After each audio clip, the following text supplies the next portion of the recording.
This is Doctor Patient, a podcast that examines all the aspects of the patient-provider relationship. I'm your host, Heather Johnston, MD, a real-life doctor and patient. Today's episode is part 3 in a mini-series, or mini-drama I should call it, on racial disparities in healthcare. Episode 1 featured Linda Villarosa, a best-selling author on race and health, talking about her new book, Under the Skin, which basically traces the roots of many of today's racial inequities in healthcare directly back to slavery. Episode 2, we heard from children's author Michael Tyler, talking about a health episode he had in which his race directly impacted his healthcare and outcome. These first 2 episodes laid the groundwork to show you that this is a very real and very prevalent problem today, which really begs the question, what are we going to do about it? There are many, many, many folks working on just this question, and I can't really begin to do the topic justice. There are community-based organizations, doctor groups, patient groups, advocacy centers, politicians, and more, all working on trying to equalize the playing field when it comes to delivering fair and equitable healthcare to all. One approach is to think deeply about how we're teaching the next generation of doctors, specifically how we can relay these inequities to them and motivate them to start changing the system. I'm talking today to Dr. Patricia Poitevin, a Senior Associate Dean of the Medical School at Brown University. She has a fascinating, newish role there that she is taking on with gusto. I am the Senior Associate Dean for Diversity, Equity, and Inclusion at the Warren Alpert Medical School of Brown University.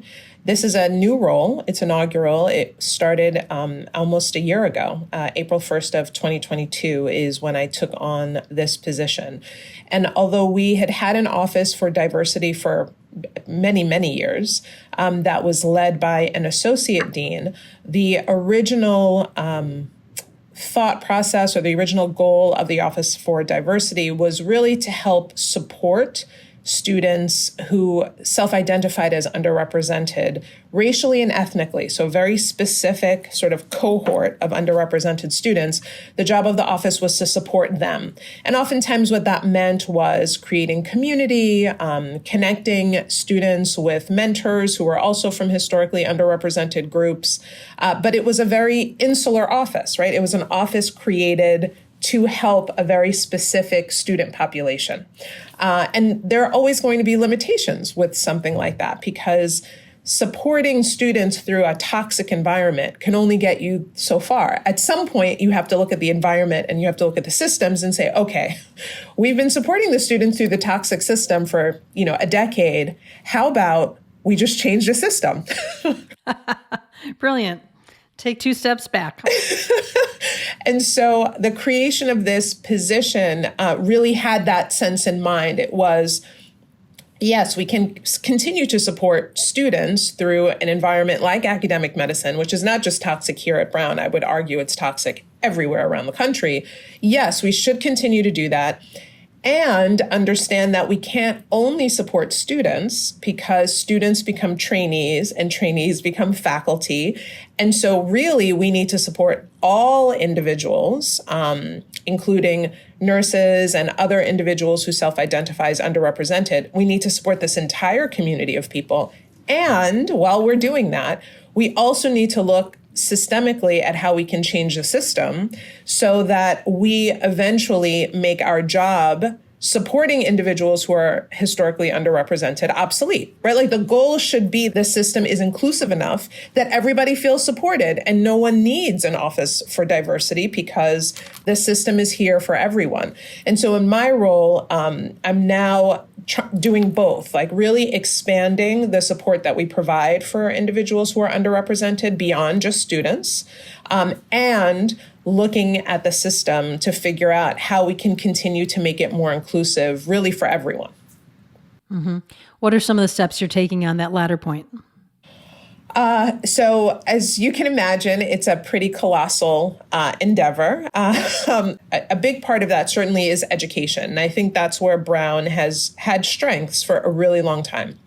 We actually began to partner with our own Africana American Studies department on the undergraduate campus several years back to run courses on racism in medicine. And actually, one of the individuals who works in that department, Lundy Braun, is like the sort of expert on the history of pulmonary function tests and why there were different standards for pulmonary function tests for African Americans and for individuals who are white. She actually sort of spearheaded that research. She spent a good deal of her life lecturing about it and really tying together how specific events during our time of slavery have trickled down into how we continue to practice medicine. So she teaches 2 courses here for our students and also runs an elective course. And we have been doing that for a really, really long time.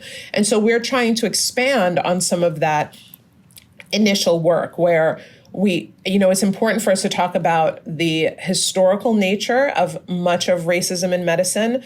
But sometimes when we focus a ton on history, people presume that means that it's no longer relevant. It's something that happened in the past. It's not a part of who we are anymore. And so what we're trying to do now is really transition that historical context, which is critically important, but transition it to practical applications of what you are doing every single day. So how do you, as a provider of healthcare, question your positionality, your power, the differential outcomes that you see in your patients? How do you constantly keep that questioning attitude moving forward so that you can utilize the historical context that you learned, but also understand there's so much more to learn, right? Because this is a constantly evolving field. We are beginning to catch up with the content that we really need to understand in order to practice medicine in a way that's equitable. What age medical students, what level of medical students take that course? We have a course that we run. So Lundy's course, I'm pretty sure, is for the first year students, but then she runs an elective course for the second year students. We have a separate course that actually I teach called Racism in Medicine, and it just sort of goes through it's a very broad overview of how racism has impacted much of the medical information that we sort of take for granted, that we don't think about, that we don't question. And so I teach that as well, also to the first years. And so a ton of the content does come in the first and the second years. And that is very convenient because the first and second year students, as you know, are sitting in classrooms. And so a lot of it is didactic. Another project that I'm working on right now is the creation of a third-year clerkship on racism in medicine. Because really, if you think about the model of medical education, we do all this preclinical stuff, right? The first 18 to 24 months of medical school. And then we send our students out into clinical spaces and we say, now it's time for you to learn the practical application of everything that we taught you. But we don't do that with racism, right? So again, it kind of goes back to this. I can teach you a ton of content on racism in medicine, but what I really need you to do is take that content and make a difference. And so, some of the skill building that we want to teach our students is how to engage in a conversation about race with a family, particularly if you're in a non-race concordant relationship with that family. We know that in pediatrics, for example, we know that racism is a significant ACE. So how do you engage in a conversation with a family about how racism is impacting them, how it might be impacting their children or their other family members? And how do you do that in a way that is helpful and supportive to the patient and helps to see them for who they are? So I think that skill building around the context of the history of racism is our way of saying, okay, this is how you show up and bring this knowledge into your exam room every single day. Mm-hmm. Is there any kind of self-reflection component early on in the first, second year, or later on, third, fourth year, or even into residency where they look back and I don't know how many years you've been doing the program, but have you gotten feedback about it? So for the third year clerkship, we're still building it. So we haven't gotten any feedback. One of the pieces of the clerkship is like self-reflection, and it's consistent self-reflection that they have to review with the leader of the clerkship. Because, I don't need to tell you or this audience that racism there's so much about it that is personal, and come into this work with entirely heterogeneous levels of engagement with racism, right? Like you have someone like myself. I was actually reflecting on this in a group of faculty members, faculty leaders, and I was the only Black person in the group. And I said, you have people like myself who, for personal and for professional reasons, I think about racism every single day. Like I can't remember 24 hours that have passed, I don't know, in the last 2 decades of my life where I have not actively thought about racism, right? So that's one end of the spectrum. And then you have individuals who, for personal reasons and for professional reasons, might not ever consider the impact of racism, or they might only think about it when they're in a conversation like the one that we're having now or in a training session. So when you have individuals at those two ends of the spectrum, and we definitely have students who are at those two opposite ends of the spectrum, making sure that there's some self-reflection to understand how our personal identities and how our own personal histories and experiences influence how we show up in exam rooms for patients is critical. Because if we're not examining that, then we're completely missing the boat. Like we're not all coming into this conversation at the same level. Are you aware of anyone else doing programs like that, creating clerkships around the idea of racism in health and health disparities? I actually don't. I've been looking because it's like, why reinvent the wheel if people are doing this well, or maybe find ways to collaborate so that one person, one school's approach might be different than the approach that we're taking, and we can learn from one another from those different approaches. One of the challenges, well, we have several challenges in rolling this out. But one of them is, how do you assess a student who's gone through this clerkship? Like, what does it mean? In everything that we do, our goal is that our students are learning something and growing. And so how do you assess whether someone has, really understood the information that's been shared with them, and that the information has been transformational, right? Like, we have simple goals and objectives for the clerkship, which we always have for clerkships, but they don't feel meaningful, right? Like, of course, we want you to understand the impact of racism. Yes. But really, I want to transform how you think about your interactions with people. That's really hard to measure. So trying to understand how successful the clerkship is going to be, because we want to measure the outcomes of the clerkship, is someplace where I get tripped up quite a bit. It's like, how do we think about assessment outside of our traditional measures of assessment in order to capture what it is that we think is really important about an educational exercise like this. That part is a little bit tricky. Yeah, when I was at U of C, I taught a lot of the courses on professionalism. And, how do you teach someone to be more professional in their relationships? This conversation is making me think back to that. Also, my anxiety's going up a little bit. But I remember we would have the same conversations, and this was back in 2003, 2005, we were having these conversations like, well, what does it mean that the student has learned it or not learned it? And we ended up just basing a lot of it on self-reflection. We felt like if they were able to be very self-reflective on some of their experiences that they were having, that was a very good sign that they were just at least learning, that at least they were demonstrating that they learned a skill that over time then should help them achieve the goals we were trying to teach. Yeah, that is. The more, so I've done a ton, as you can imagine, in this role, and just because of my own interest, I've taken a lot of time to learn more about what it means to be anti-racist and anti-oppressive in an academic environment. And what I have come to understand is just how academia itself is an oppressive environment. And so the tools that we utilize to measure success within academia are oppressive by nature. There's an entire concept of epistemic injustice, which I was not familiar with before I started this work. And the idea is that our entire understanding of higher education is really baked in oppression, right? Because the individuals who created structures of higher education were mainly European, white men. And so the structure that they built was a structure that reflected their values. And so we continue to function within that structure, of course, but it also behooves us to question all of the parts of that system if our goal is to dismantle oppression. Right? So, you think about assessment, for example, right? Like how we assess competency. And a big part of assessment in competency in medicine is, standardized tests around medical knowledge. And, I see you nodding your head, so you know exactly where I'm going with this, right? Yep.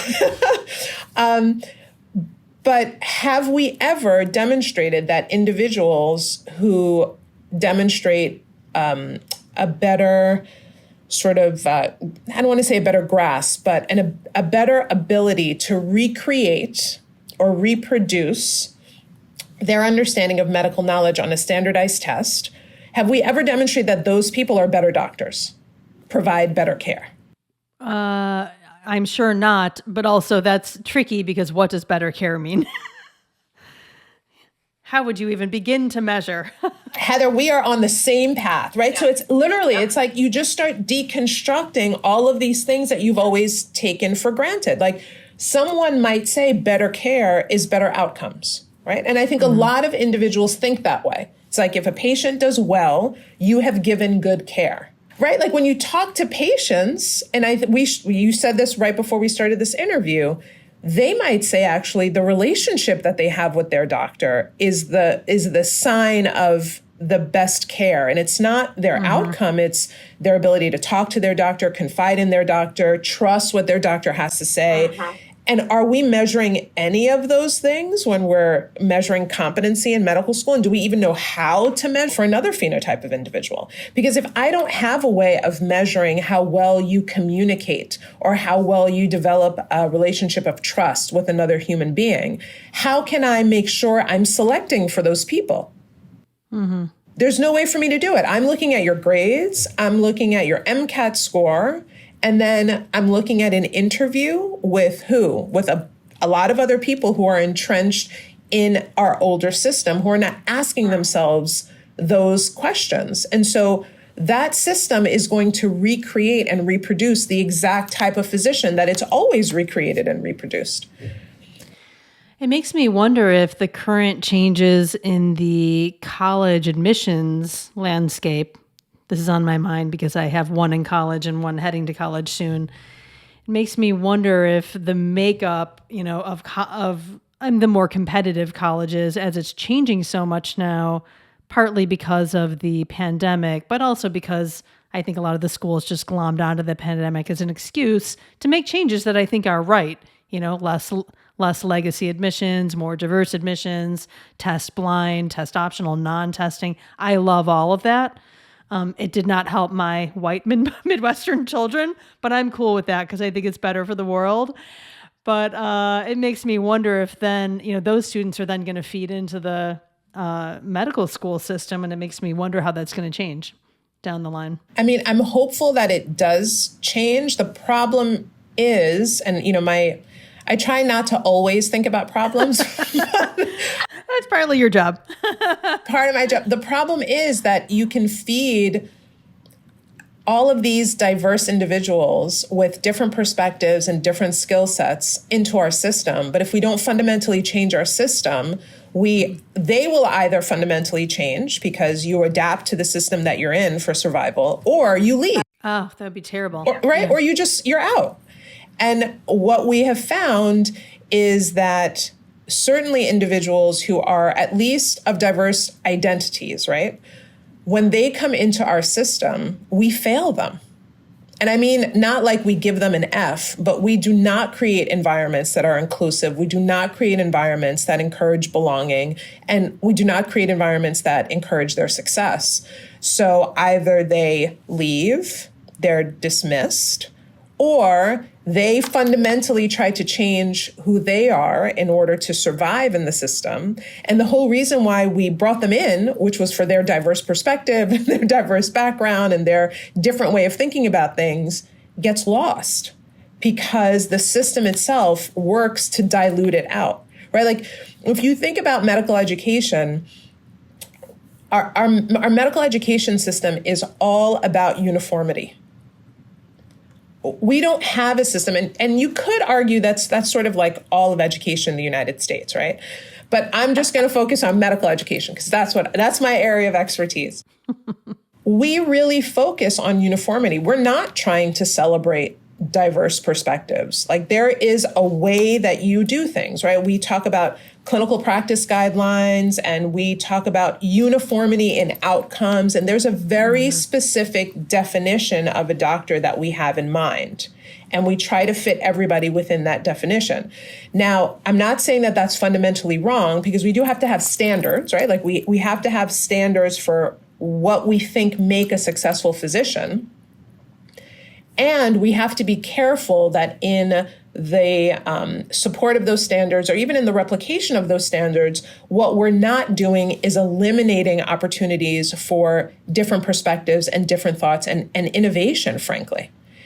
And I think that's always the danger with any of these large institutions, right? Like you say there's a standard for a physician that we want, and you create that standard, and that feels like it makes sense.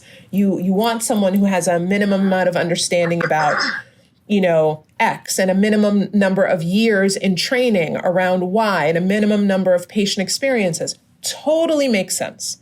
But what else are we selecting for when we create those systems?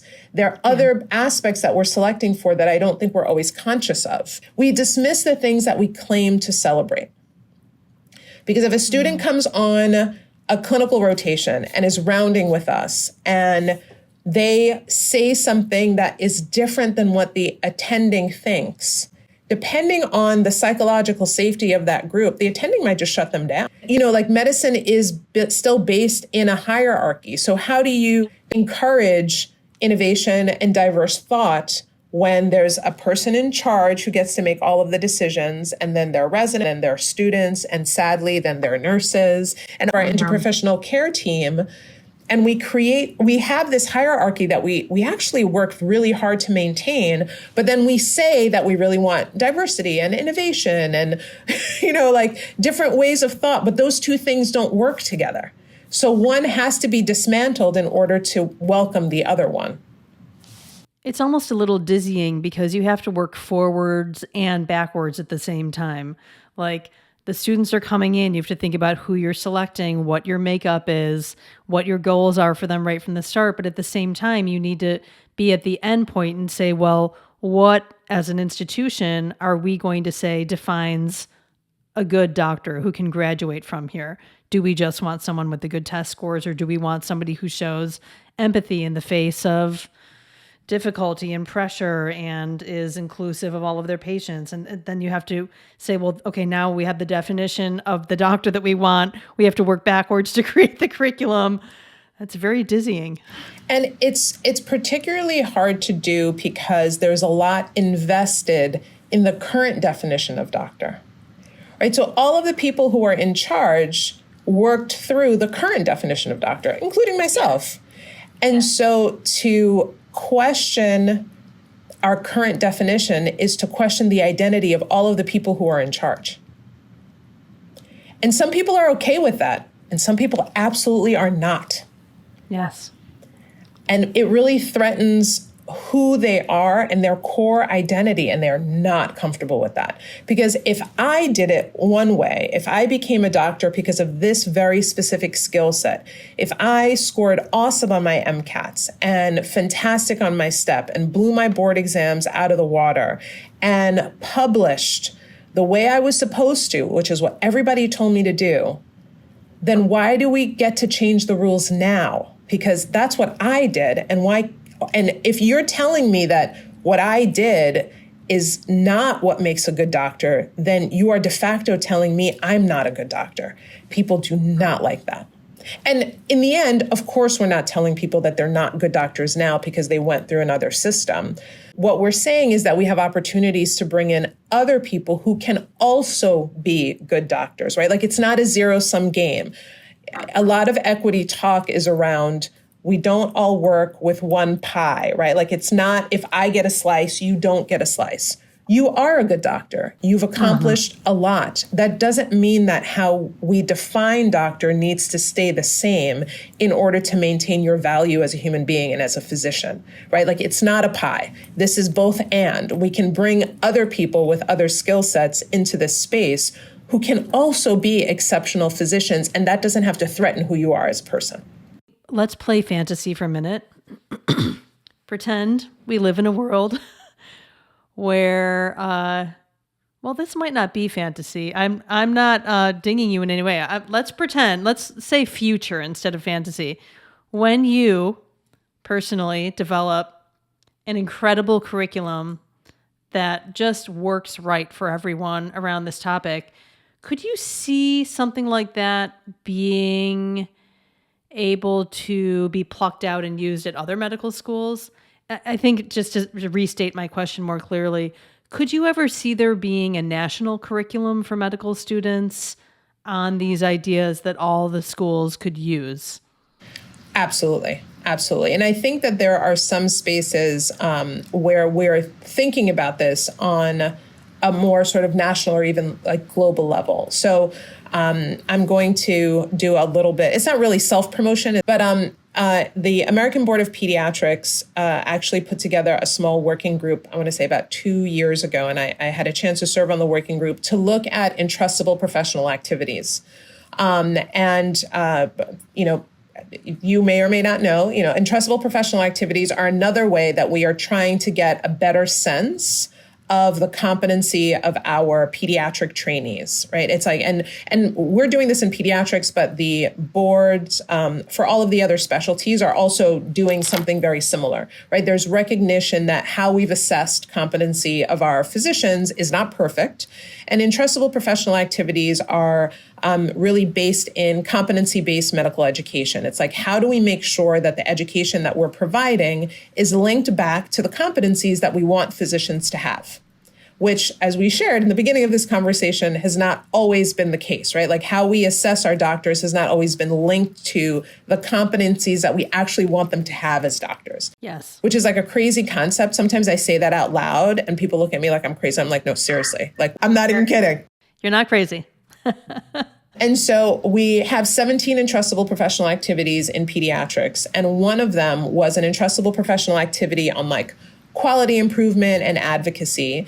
And the working group was actually charged with incorporating anti-racism into the entrustable professional activity. So that not only were we calling out what we wanted pediatricians to understand about how race impacts pediatric health outcomes, we also had to call out how those things were going to be assessed. And the EPA is meant not only for residents, the EPA is ultimately meant to help to measure the competency of all physicians. And so that to me is a very sort of global perspective, like no matter where you trained as a pediatric resident, we, the board, expects you to have some level of competency in how racism impacts your patients, how to measure how racism is impacting your patients, and how to implement systems to help mitigate the impact that racism has on your patients, which is like kind of revolutionary. It is. I'm. My mind is working. That's why I'm looking at you blankly. I'm like thinking about 100 things at the same time. So is the idea here that if the American Board of Pediatrics comes out and says, for example, we expect our physicians to demonstrate competency in terms of racially sensitive relationships with their patients, then that will drive medical schools to be required to teach it? Well, certainly, because the board is really looking at the competency of residents, it will at least drive residency education. And we actually do a ton in addition to just creating the EPA. Right. We also talk about like, here's curriculum that you can utilize to help support what we're saying we want your residents to be able to do, right? We don't want to just put the requirement out there. We also want to give people the content that they can deliver to their trainees. But as you can imagine, anti-racism in pediatrics is not that different than anti-racism in adult medicine or in gynecological care or in surgical medicine, right? The concepts are the same. how you might execute or assess it might be slightly different based on your specialty, but overall, we're asking you to do the same thing. We're asking you to have an understanding of how racism impacts medicine. We're asking you to have a questioning attitude so that you can interrogate your systems for how racism is impacting your systems. And then we're asking for you to then help to recreate systems or to mitigate systems where you're seeing how racism is impacting your patient outcomes.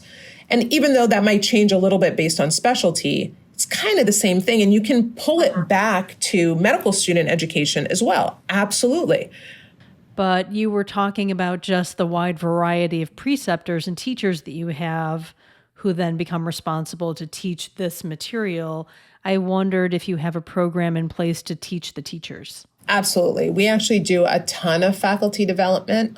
Some of it is proactive. Some of it is reactive. So I'll explain that a little bit. Right now, for example, we actually this past year hired outside consultants because we don't have enough people with fluency in how to teach in an anti-racist way. We just don't have enough of those people within our institution. So we asked a group to come and help our faculty members again, understand the complexity of racism.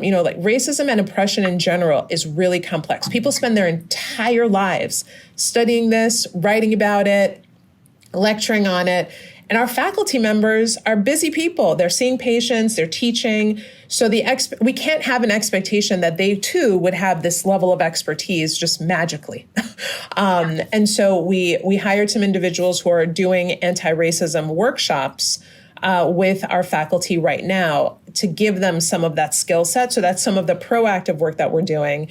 And then the reactive work that we do, and I think it's important that you have both, is that we also have a system to report what we call curricular opportunities. So when our faculty members are sharing clinical content, particularly in the preclinical years, but also in the clinical years, when they are sharing curricular content that might be based in oppression or might not be inclusive and sensitive to different identities, our students have the ability to report those, and we call them curricular opportunities.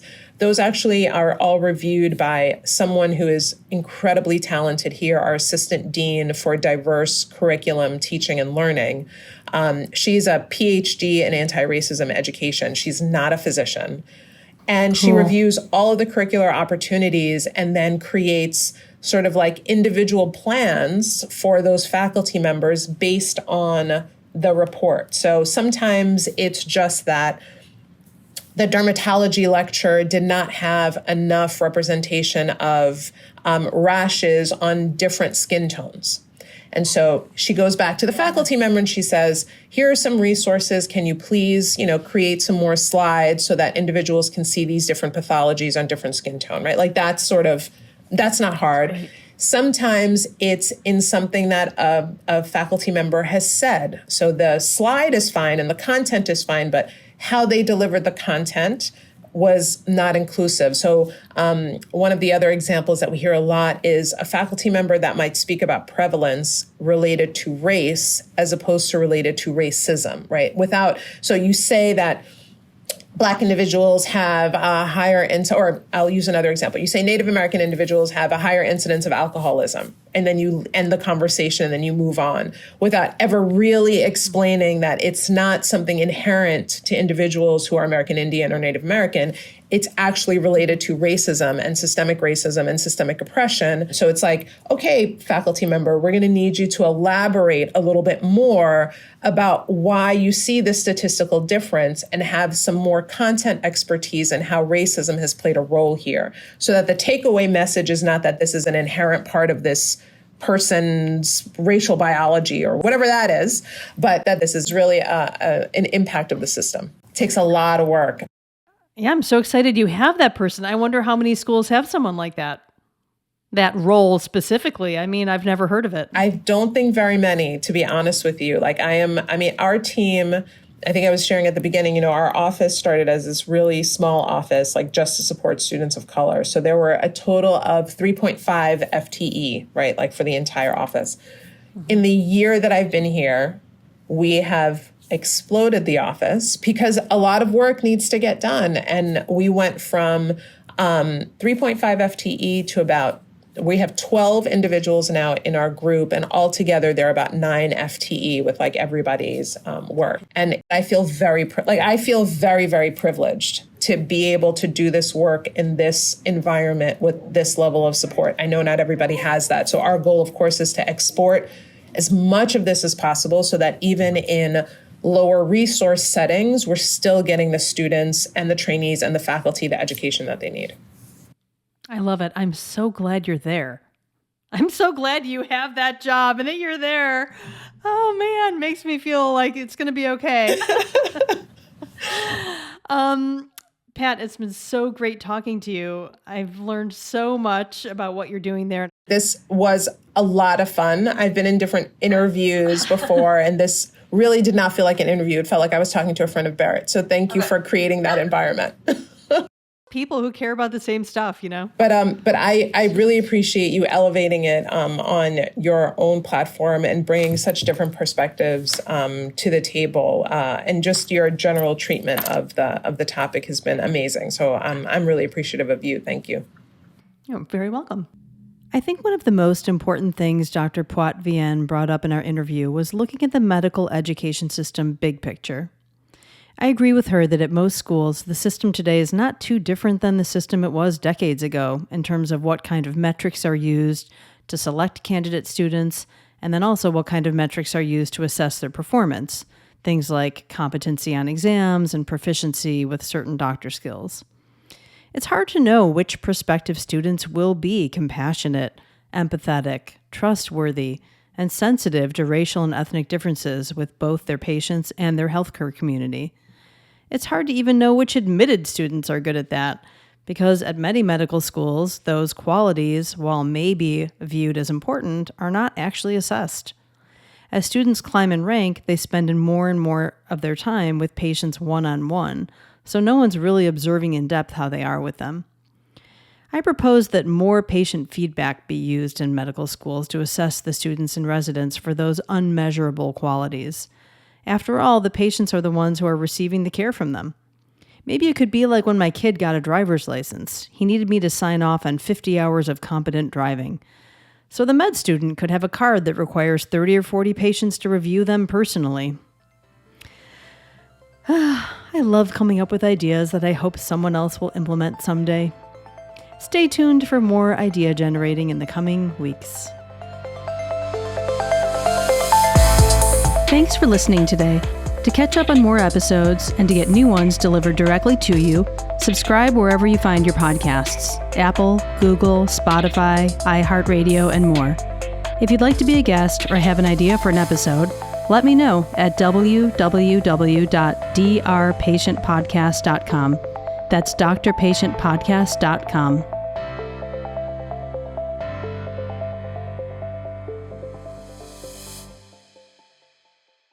Here's the disclaimer. Even though I am a doctor, I'm not your doctor. These stories, my comments, and all discussion is purely reflection about what's working in the healthcare system and what isn't. Don't use any medical information that you hear in these episodes to diagnose or treat yourself. If you have a question about your health, get in touch with your doctor or local health clinic.